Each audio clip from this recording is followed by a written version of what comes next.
서기 1453년 조선 세종 35년 한반도 최북단 두만강 유역. 이곳은 조선이 끝나는 곳이었습니다. 아니, 조선이 시작되는 곳이었습니다. 영하 20도, 사람의 숨결이 얼어붙는 땅, 여명의 안개 속에서도 조선의 군사들은 멈추지 않았습니다. 그들의 갑옷은 서리로 하얗게 뒤덮였고 말발굽은 얼어붙은 강을 디뎠습니다. 한 걸음 한 걸음이 죽음과의 동행이었습니다. 이곳에선 한양의 화려한 말들이 통하지 않았습니다. 충, 효, 예, 그런 것들은 사치였습니다. 이곳에선 오직 하나만이 중요했습니다. 살아남는 것, 그리고 조선의 백성을 지키는 것. 세종대왕은 이 불모의 땅에 깃발을 꽂으라 명했습니다. 6. 진계척. 압록강에서 두만강까지 피로 국경선을 그으라 했습니다. 하지만 이곳엔 이미 주인이 있었습니다. 여진족. 칼보다 빠르고 늑대보다 잔인한 자대. 그들에게 이 땅은 조상 대대로 물려받은 터전이었습니다.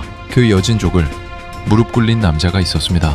함길도 절제사 이징옥. 조선이 북방에 풀어놓은 최후의 칼날. 사람들은 그를 북방의 호랑이라 불렀습니다. 하지만 그것은 과찬이었습니다. 그는 호랑이가 아니었습니다. 그는 죽음 그 자체였습니다. 50평생을 오직 칼과 함께 살아온 남자.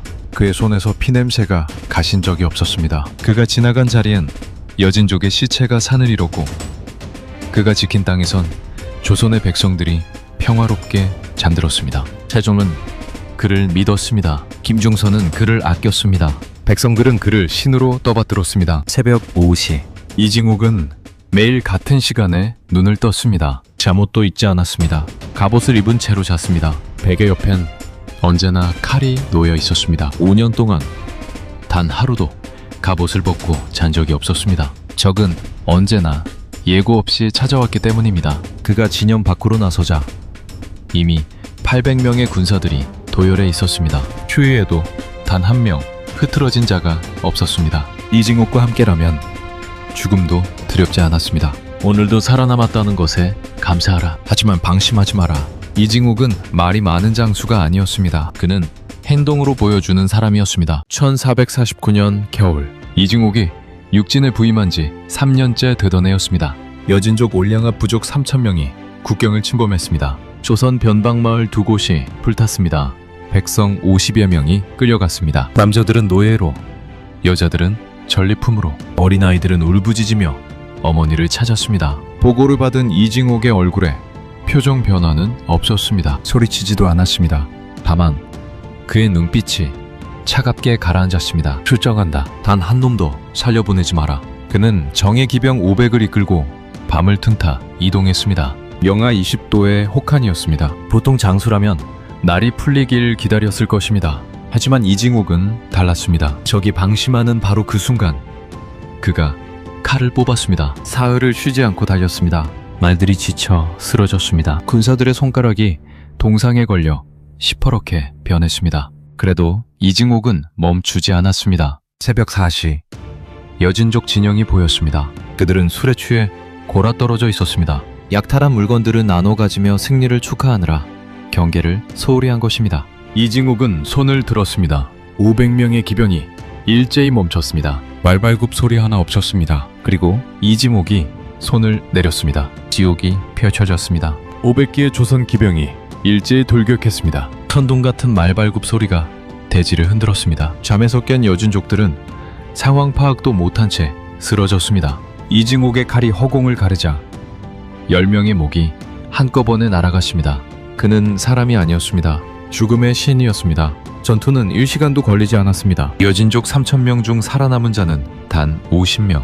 이징옥은 그들을 일부러 살려보냈습니다. 메시지를 전하라고. 조선의 땅을 넘보는 자, 이것이 대가다. 살아남은 여진족들은 부들부들 떨며 도망쳤습니다. 북방의 호랑이라는 별명이 그날 생겼습니다. 이징옥은 끌려간 조선 백성 50명을 모두 구출했습니다. 어린아이를 업은 할머니가 그의 앞에 무릎을 꿇었습니다. 대감마님, 은혜를 어찌 갚사옵니까? 이징옥은 그 할머니를 일으켜 세웠습니다. 나는 당신들을 지키기 위해 여기 있어. 그의 목소리는 거칠었지만 눈빛은 따뜻했습니다. 이 전투의 소식이 한양에 전해지자 세종대왕이 기뻐하며 교지를 내렸습니다. 하지만 이징옥은 상을 받으러 한양에 오지 않았습니다. 신은 임금님의 명을 받들어 국경을 지킬 뿐입니다. 상은 함께 싸운 군사들에게 나눠주소서.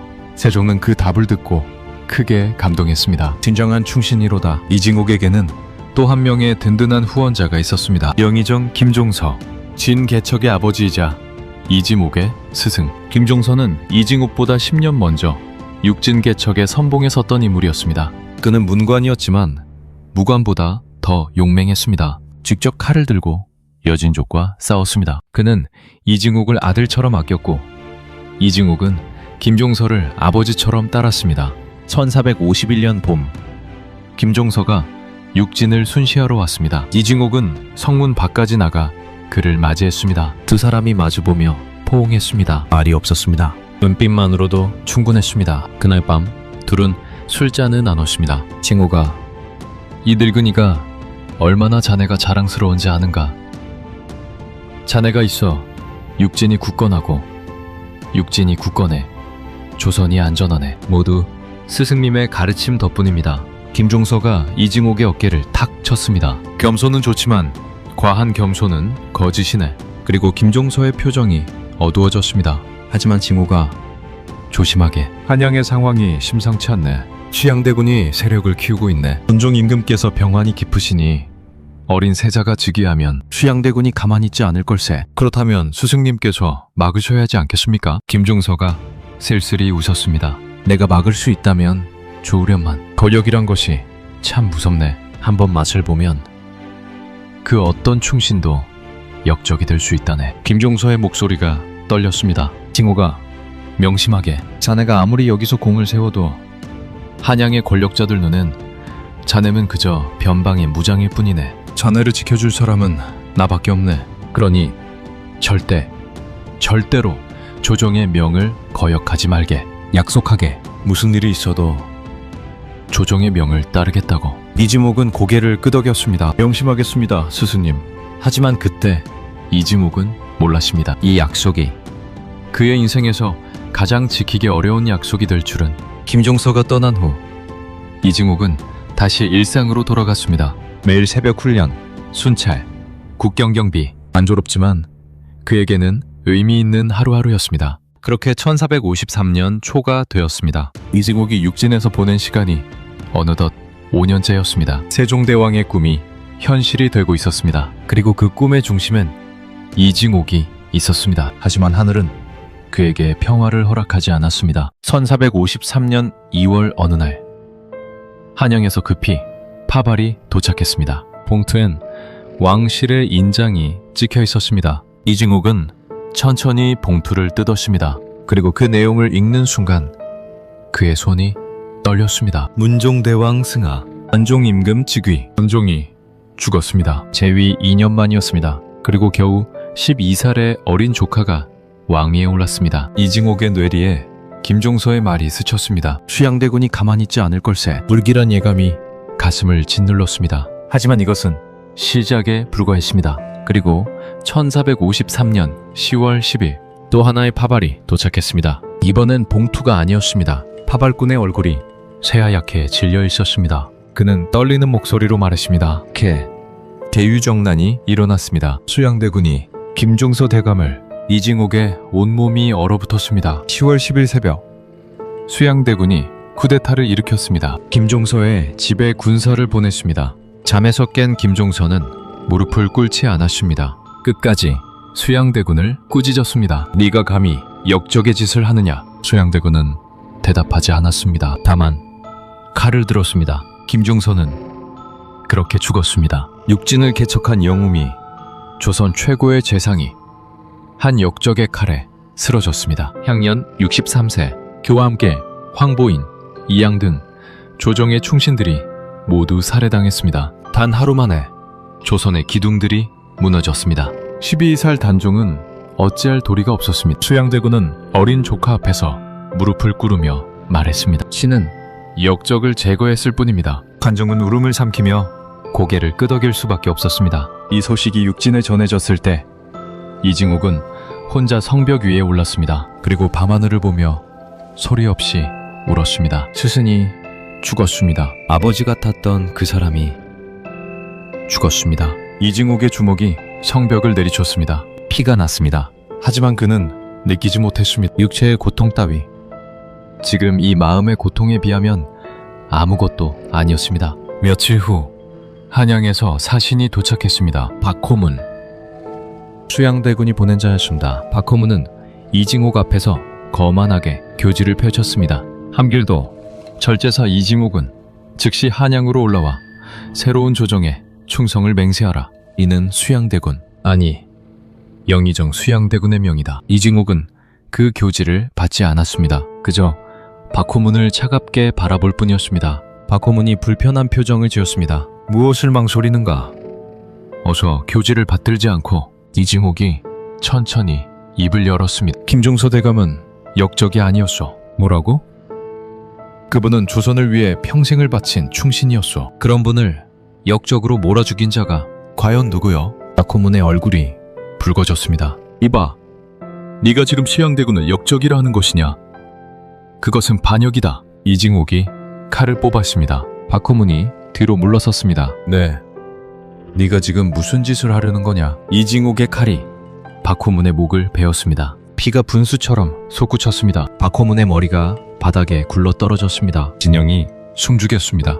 800명의 군사들이 모두 얼어붙었습니다. 그들은 방금 무슨 일이 벌어졌는지 알았습니다. 이징옥이 조정의 사신을 죽였습니다. 이것은 반역이었습니다. 돌이킬 수 없는 강을 건넌 것이었습니다. 이징옥은 피 묻은 칼을 들고 군사들을 바라보았습니다. 들어라.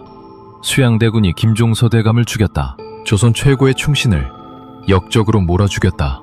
그리고 이제 우리를 부르고 있다. 그 역적에게 무릎 꿇으라고. 이징옥의 목소리가 떨렸습니다. 나는 무릎 꿇지 않겠다. 김종서 대감의 원수를 갚겠다. 수양대군을 치겠다. 원종 임금을 지키겠다. 병사들이 웅성거렸습니다.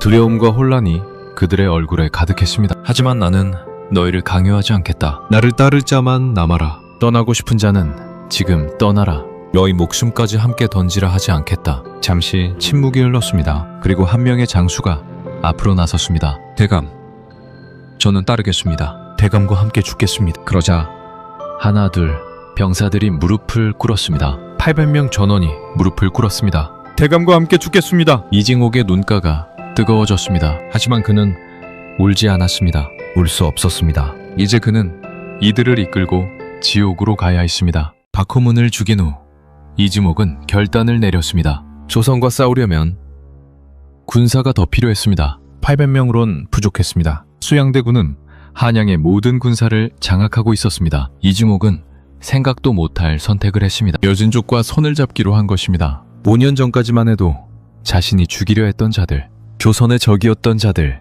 그들과 동맹을 맺기로 했습니다. 이징옥은 여진족 초장들을 비밀리에 만났습니다. 나는 조선 조정과 싸울 것이오. 당신들도 조선에 원한이 있지 않소. 함께 싸우시오. 여진족 초장들이 의아한 표정을 지었습니다. 당신은 우리를 죽이던 자가 아니오. 이제 와서 손을 잡자니 무슨 속셈이오. 이징옥이 고개를 숙였습니다. 나는 복수를 하려 하오. 내 스승을 죽인 자에게. 그러려면 당신들의 힘이 필요하오. 여진족 추장 중 하나가 비웃었습니다. 우리가 왜 당신을 도와야 하오? 이징옥이 칼을 뽑아 바닥에 꽂았습니다. 내가 이기면 두만강 이북의 땅을 돌려주겠소. 윕진을 포기하겠소. 추장들의 눈빛이 변했습니다. 이것은 그들이 꿈꾸던 제안이었습니다. 1453년 11월 이징옥은 더욱 파격적인 결정을 내렸습니다. 스스로를 대금국 황제라 칭한 것입니다. 이것은 미친 짓이었습니다. 조선의 신하가 감히 황제를 칭한다. 이것은 명나라에 대한 도전이기도 했고 조선 왕실에 대한 정면 도전이었습니다. 하지만 이징옥에게 다른 방법이 없었습니다.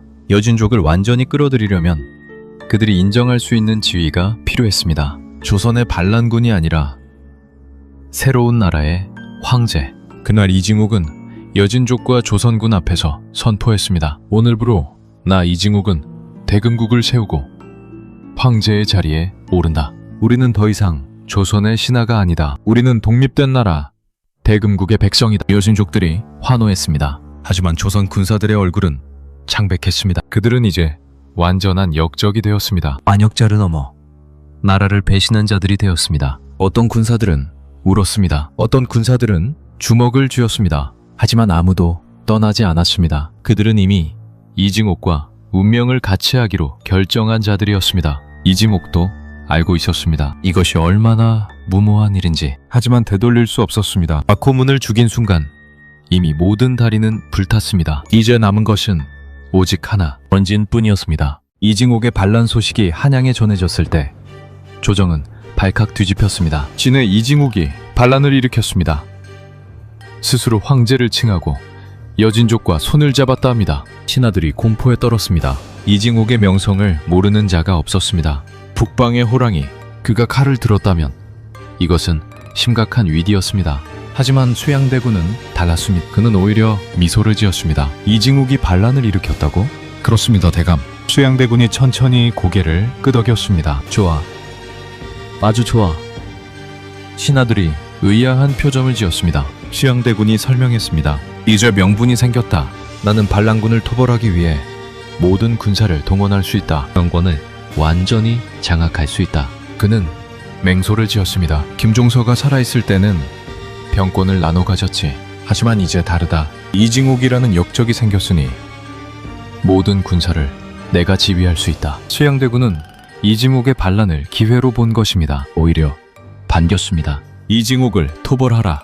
3만 대군을 보내라. 단 한 명도 살려두지 말고 모조리 쓸어버려라. 조선 최강의 군대가 북방으로 향했습니다. 1453년 12월 조선 관군 3만이 육진에 도착했습니다. 이징옥의 군사는 여진족을 합쳐도 2천이 채 되지 않았습니다. 15배의 병력 차이였습니다. 이징옥은 성벽 위에서 그 광경을 바라보았습니다. 끝없이 펼쳐진 조선군의 진영, 깃발들이 하늘을 뒤덮었습니다. 절망적이었습니다.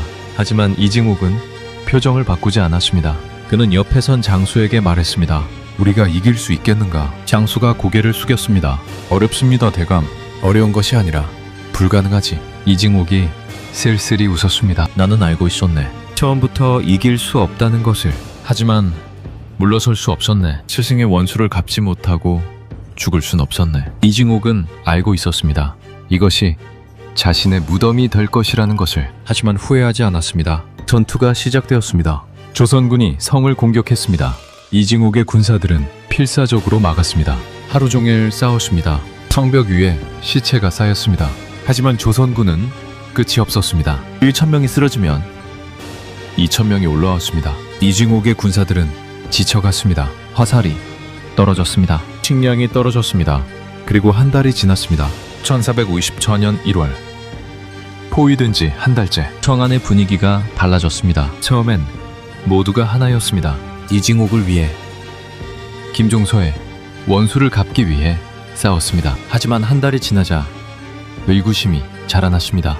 우리가 정말 이길 수 있을까?